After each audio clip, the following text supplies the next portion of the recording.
Hey y'all, welcome back to MK3 Firearms. Today we're checking out a really cool revolver. This is the Russian 1895 Nagant, chambered in 7.62 by 38R. Really cool pistol. Or revolver, excuse me. It's the only revolver that you can suppress. Well, there's some modern things out there that completely enclose the cylinder and kind of seals off the sound, but something that without a device being added to it, it is just naturally able to be suppressed.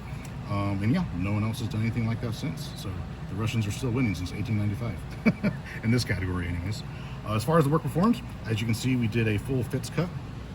It's a little bit harder on these guys just because the trigger guard has a separate piece rather from the frame, so it's held on by a couple screws, and once you cut that, this will just flop down. So we had to weld it up internally to get that fits cut to work.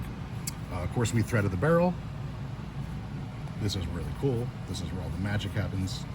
You get to take that off and put a suppressor on it, and it is the true Wetworks Assassin pistol because there's no shell casings left. They stay in the revolver, and then yeah, it's a suppressed revolver. Really cool. This thing's all dressed out in graphite black Cerakote. We went ahead and did a custom mount for the EPS carry on top, as you see there. Red dot, or green dot in this case. What else on this guy? Bobbed hammer. Normally come with a much larger form of hammer. We thought it'd be cool to bob it, so you can get to it very easily. Now, what allows this revolver to completely be suppressed is when you pull the trigger, or if you watch when I pull the hammer back, you'll see that gap goes away because the cylinder moves over the barrel and keeps all that gas in between there. So basically it's sealed off.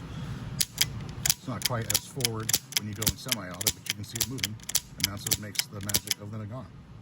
And of course this trigger job. I don't know if you noticed, I have strong fingers, but normally on Nagants you can't just rifle through like that. So that's our trigger job that we do on there. We lighten everything up, but it still stays completely functional.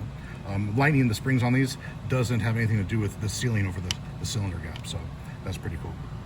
Like I said, dressed in graphite black Cerakote, and she's ready to go. Do some Espionage spy stuff, you know. Pretty cool. Anyways, y'all, if you have any questions, comments, or concerns, leave them, and we will answer accordingly. Until next time.